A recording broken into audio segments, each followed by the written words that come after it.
Well, summer is right around the corner, which means warmer temperatures that can lead to increased energy use as we try to cool our homes. But we're lucky because we have Danielle ready here from Idaho Power to share some low and no cost tips to help us stay cool and manage summer energy use too. So Danielle, give us some tips here on how we can reduce energy use during the summertime. Sure. Well, I have a few tips to share with you today.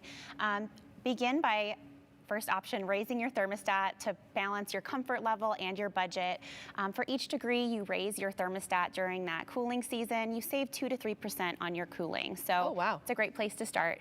You can also use ceiling box fans to help you feel up to 4 degrees cooler without having to adjust the thermostat. Just remember that fans are cooling people, not the room, so be sure to turn the fan off when you leave. That's a great point.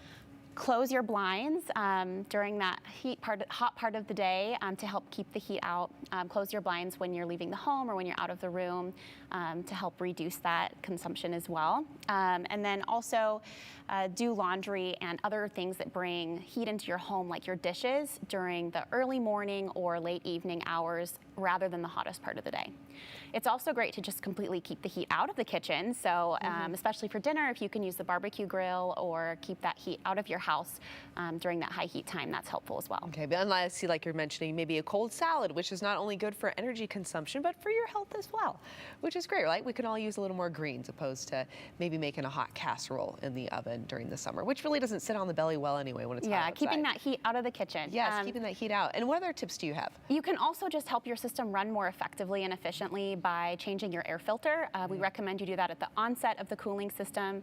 And then also your outside condenser unit. You can also make sure that there aren't any leaves or debris around it to help that run optimally.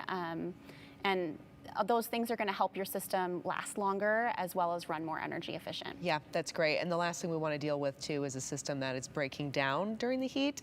So that in itself is going to be a huge cost. So if we can stay on top of the maintenance, that just like you mentioned, really helps with money in the long run, and then also helps with the energy consumption too. But let's talk about vacation, because we all plan on doing vacation at least at some point, or even just like an extended weekend, right? Sure. Away from the home. So what do we do when we leave the home to make sure that we're keeping our home comfort, but also the energy consumption in mind? Yes, you can start by turning the lights off. Use LEDs for your lighting when possible.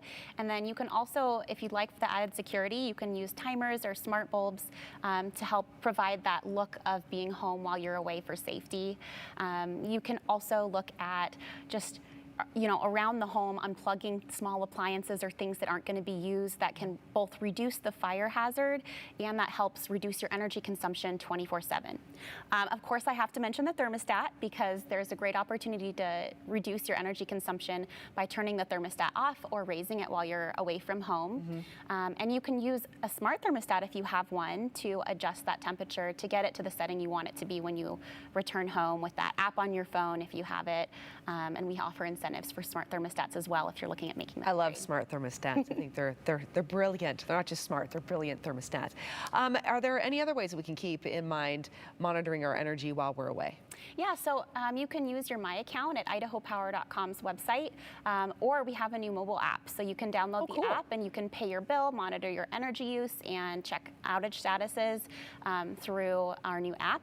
And you can go to idahopower.com/app to learn more about that. Wonderful. Okay, great. So you have shared with us a nice big list of options for us to not only find a way to stay cool, but also keep our energy consumption in mind. I can only imagine how we're going to be able to watch our bottom line, how much it's costing us if we are able to follow through with all of them, right? It's so simple and so easy. I do like to keep my shutters open, though, I have to admit, Danielle, for natural light in my home, but you and I were talking about that off air, and if I turn off my lights, though, that will reduce my energy consumption, and then I am maximizing on natural light during the day. You got it. So that itself does kind of balance it out. So I like how this is not, it's not, steadfast. It is customizable as need be for someone. So just kind of look at where you can balance out what you need in your home to make sure that you're comfortable, but also that you're keeping energy usage in mind, because that, in the end, protects the planet and helps all of us. Where can people go for more information? We have more information and tips and information about our programs at idahopower.com/save. Wonderful. idahopower.com/save.